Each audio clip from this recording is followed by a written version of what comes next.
Hey everyone, welcome back to another exciting episode of Attacker Productions. Today is a special episode because we got more than 3 people in the call. It is me, it is Jimmy, Jake, Nick, and like always, Fluff.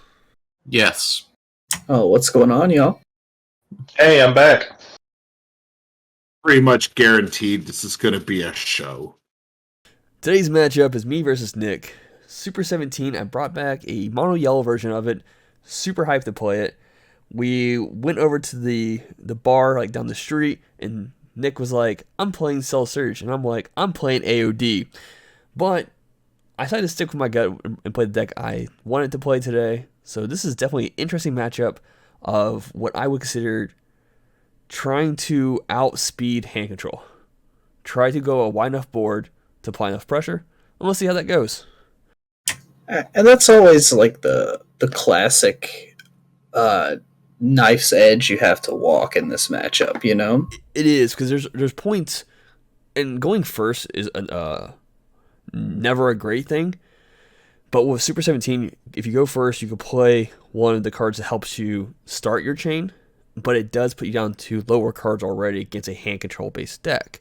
And I wanted to say, Nick, do you feel good about yourself playing hand control in best of ones? I get this all the time. This is fast. I'm gonna give this a little bit of context here. So, you know, the homies were chilling in the Discord, you know, talking about Dragon Ball, talking about beating our wieners, whatever. And I'm like, hey, what is everybody playing this weekend? We go down the list, and Nick's like, I don't know, I might play like SS4 Bardock. And it's like, oh, cool, that's awesome. They haven't seen that deck played at locals all that much. And then day of locals, we're all chilling. You know, Matt took us out and had a nice drink at the local sketch bar, as we like to call it.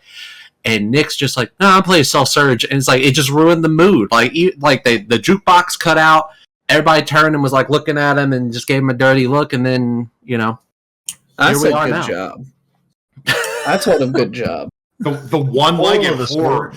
The one-legged whore was shaking her head at you. Like, Moral of the story, kids, play whatever you want. No, for If sure. your friends hate you, then you... If you so do be well, it. your friends will hate you no matter what you play. So. So, And like this that, is... I was- No, go ahead. I was gonna say, and that's why I stuck with what I wanted to play. I wanted to play Super 17, even though I knew this was gonna be an uphill battle for me to begin with, because I do expend a lot of cards early on just to cycle the same amount of cards in my hand. For example, the 3-drop Super 17, you discard it and another Android card to search your top 7 cards for a, I think, mono yellow, or this might just be a yellow Android card of entry cost 5 or less. The problem is that I can whiff, and I just wasted 2 cards going against a hand control deck. Now, the chances of me whiffing are very thin, but it is a possibility of happening. But I think luckily enough, I do find 2 cards. I was going to say, are you foreshadowing right now? Or are you about to whiff on this No. search right here? I think there was one game, I don't remember who I played. It might have been against Steve, where I think it was like turn 4, I was like, I'll just use it real quick. I've seen a ton of androids. Let's see what happens. And I only saw like 1 android, and I'm like, oh, well, that makes sense. Yeah. So here I'm running to a situation early on which you don't like to see, or you don't want to see. Super 17 can awaken on turn 2 by playing your Unison. I don't have my Unison on turn 2, which is okay. The Unison does have a +1 ability where it allows you to draw a card, but you also have to discard a card because this deck does like running from your drop area. And that's why I was kind of like okay with like going against Nick in this situation. I'm like, I can take this on. The Unison does have a -2, which allows me to bring back the 5-drop from my drop area to my hand, which I can turn around and just play afterwards. But I gotta see it. So you've got a decent counter strategy against him here. Yeah, because like this 1-drop plays. Like this one is the Android 17, and I need a Hellfighter if I'm correct, which I do not have currently in my drop, but it will allow me to, which I think that one's the Hellfighter one. And so that way I'm just using stuff for my drop to continue my plays, and I get draws when I do the Union absorption from or when Engine 13, the 3-drop is played by Union skill. But man, this I guy just has did something, so that's cool. And hitting my Zamasu super combo was pretty nice. That's the best. That's the beauty of EDK is you get to choose the card. Yep. I've had so many snipes with that card, like just hitting the right things, hitting secret rares, hitting super combos, hitting negates. Like it's the hand control's cool, I guess, because I mean your opponent doesn't have a hand, but most of the cases the opponent chooses, so they get to optimally pick what's the least card they don't, what's the card they don't need, or they can live without. Well, But when you in run in all instances- gas, you're always hitting gas. it's true. It's also true. I was gonna say when your opponent plays that way and pitches their least important cards, every time they do that, they make EDK better. Now, I will say, if you would hit the 5-drop, that would have just ruined my turn. The Zamasu super combo was probably actually the best card you could have hit in my hand at the time, because there was What can I no say? replacement with that card.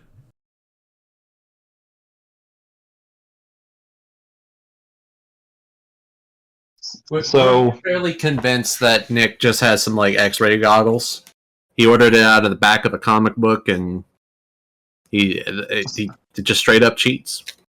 funny enough, it actually came with set 9 when I pulled the EDKs. Like it's like in the pack itself. You open the pack and like a pair of goggles just pops out. Yeah, Yeah, there's well, it two was a different cardboard packs, one. like half a pair in each one. Yeah, so that's probably why set 9 is so expensive these days, because I mean they come in handy quite a lot. That is the chase card. But I mean, there's not really much to say about Cell Surge. I mean, it's pretty prevalent in the meta. It's kind of like the boogeyman for most decks. That's the thing with Cell Surge that I kind of like, and that most hand control people would like, is it's uninteractable. Like with most leaders, like I have a Clash Duelist hand control. There's OG Broly that I also play. You have to do something. Like you have to swing at the opponent's leader. You have to do some type of attack to like walk that line of giving your opponent a resource. In Cell Surge, you don't have to do that technically. With the Activate main, you just search the top 5 and pick any card you want. So if you don't see anything on your mulligan, you can fix your hand no matter what it is. And with that as well, like you're running a ton of cards that you want to see in the drop. Like your Rebrians, like your Draw Apes, like Bardock Monkeys. Like there's a ton of stuff you want to see in the drop. So it doesn't hurt you to discard. And even with the Dark Broly Unison, which you'll see in just a second, I mean, it doesn't matter what you're dropping as the Cell Surge player, because you're going to get value no matter what. And for anyone who's curious, I'm not pushing super with the 5-drop because I want to keep it at least inactive so I can still have it on my turn with the dual attack, knowing that you aren't attacking to my lead. You're not giving me resources. And the only time you like to attack is when you're using a card with crit. So you would have potentially applied pressure to that 5-drop. You have a big enough hand for it right now compared to my 3 or 4 cards. I may not be able to protect it.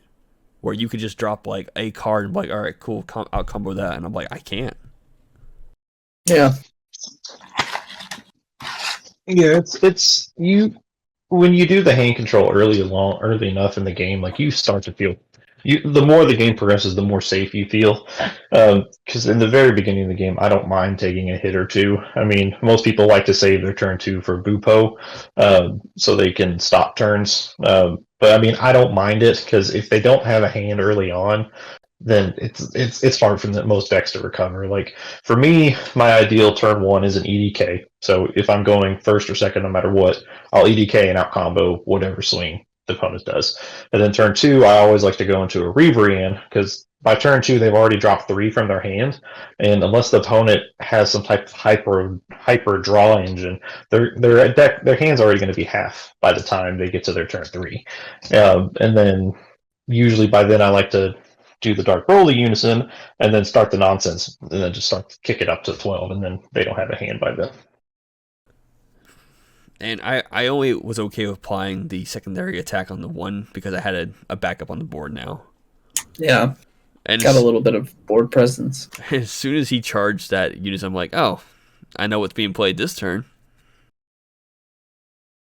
Yeah, it's pretty standard. I mean, you're gonna see the Dark Broly Unison on turn 3 at minimum, because you're if you're doing the activate main for 3 turns, you essentially have a hand of what, like 20 cards, and out of a deck of 50, like the odds of seeing that card, you're gonna see it no matter what. Yeah.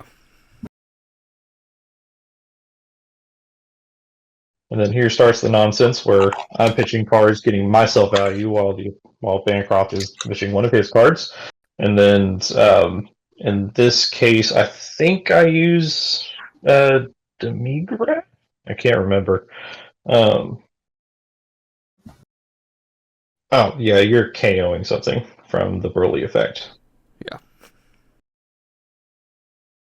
And then this is where Jimmy's hand comes into.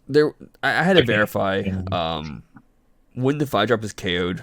I think it's by a skill. You play the 3-drop from your drop area. I couldn't remember when the timing worked because like I don't have a 3-drop in there, but it's part of the 5-drop. Does it work in the instant it's being KO'd, or when it goes into the drop? And when it's placed in the drop, then you play the 3-drop because they're all placed at the same time. It's there for you to grab. Yeah. So when a card is KO'd, all cards under it are immediately put to the drop area, including the card that was targeted, and then that Super 17 resolves within the drop area. So in that case, you would be able to play it. And the 3-drops have barriers, so they have some form of protection against his skills here, which is pretty nice. And creating a super combo really hurt.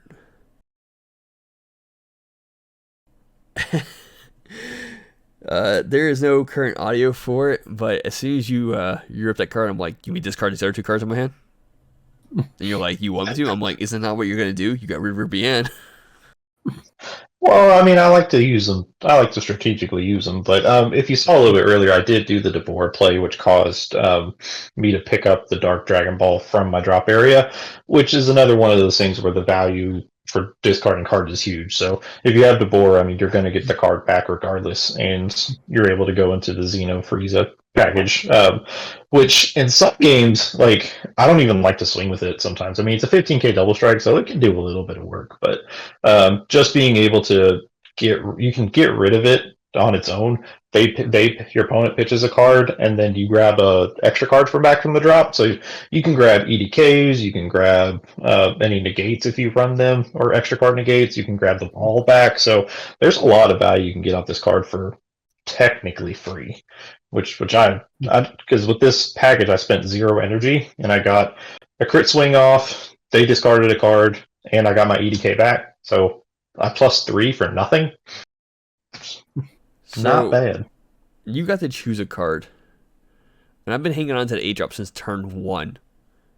Because with that 8-drop, I can swing a triple strike at you twice, swing my leader at you twice. I get plenty of swings with it. It's an 8-drop. It has deflect.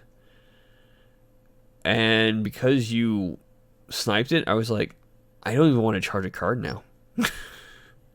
Because I need to keep as many cards as I can in my hand to just try to push back against you. Those are the 2 words any hand control player loves to hear, is no charge. Because just messing up your opponent's curve, huge. Absolutely huge.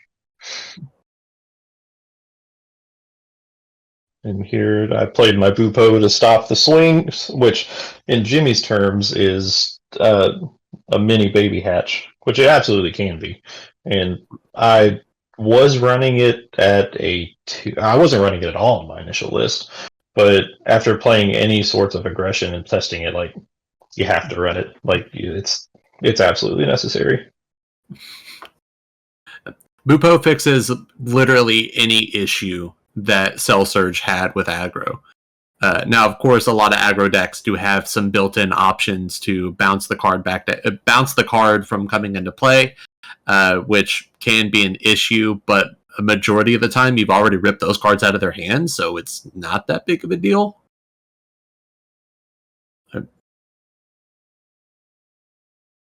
And outside of 3-drop Cooler, Yellow doesn't have a lot of great options for dealing with it. Mm-hmm. So those who aren't familiar, 5-drop Super 17 could steal one of your opponent's cards and cost 4 or less. That's why I took the Bupo earlier. I tried to take his freeze. I'm like, oh wait, I can't. Never mind. Yeah, hell yeah. But the 8-drop, if you activate the man on the 8-drop, it can take any card on your opponent's side of the board. It does not get past barrier, of course, but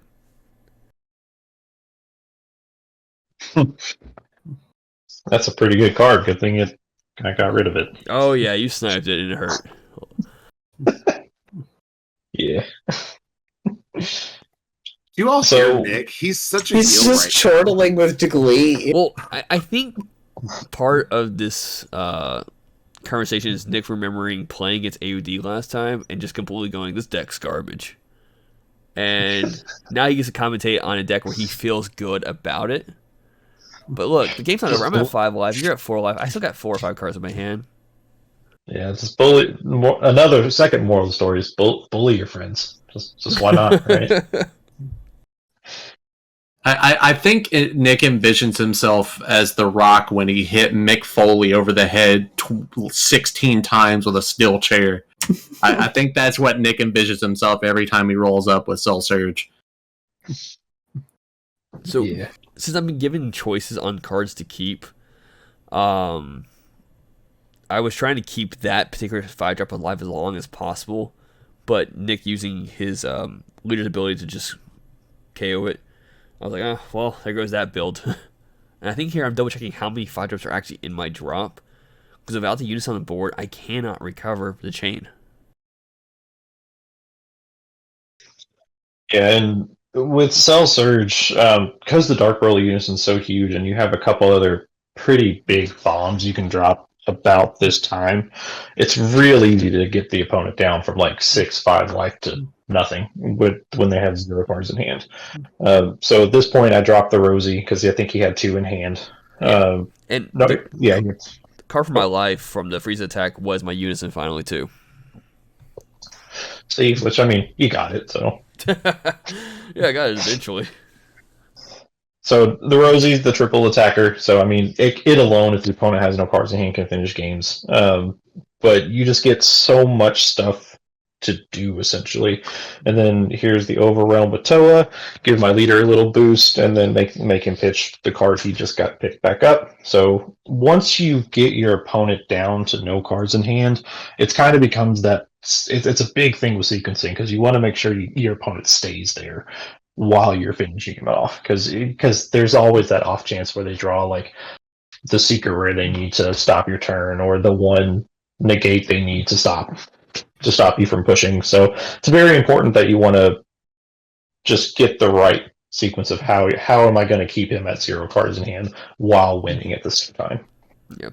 And I want to point this out. When putting this deck together, I remember talking to Fluff about, I'm like, look, I don't count Power Super Saiyan as negate because you never use it for negate. I had to use it as a negate in this instance. And my second to last life happened to be my Frieza's Reinforcements Army, so I could not just take a life to put a blocker on the board to potentially help keep myself alive a bit longer. You'd much rather have that as your 3rd life. Yeah. I will say, the moment you sniped the 8-drop is when I felt like I don't know if I have a way of recovering from this point, unfortunately. But hey, if you stuck with us this long in the video, thanks for staying. Hope you enjoyed it. I did go 2-1 still throughout the night, so that's still a plus. Super 17 is a good deck. Just hand control is just really tough in a match of 1 or best of 1. So hand control sucks ass. Green sucks ass. Buttons down below, buttons on the screen while Fluff does the outro. Tell him, Fluff. Tell him green sucks. You all heard it here first. Nick likes to play decks that your opponent can't interact with. That must be why Solitaire is his favorite game. Follow us for more content. Hit the like, subscribe. Do you hate playing against hand control? Do you think green sucks? If you play against hand control and you don't have a problem with it, what deck are you playing that is really good against hand control? As always, read your cards, know your plays. Let us make the mistakes so that you don't have to. And as always, Fluff out.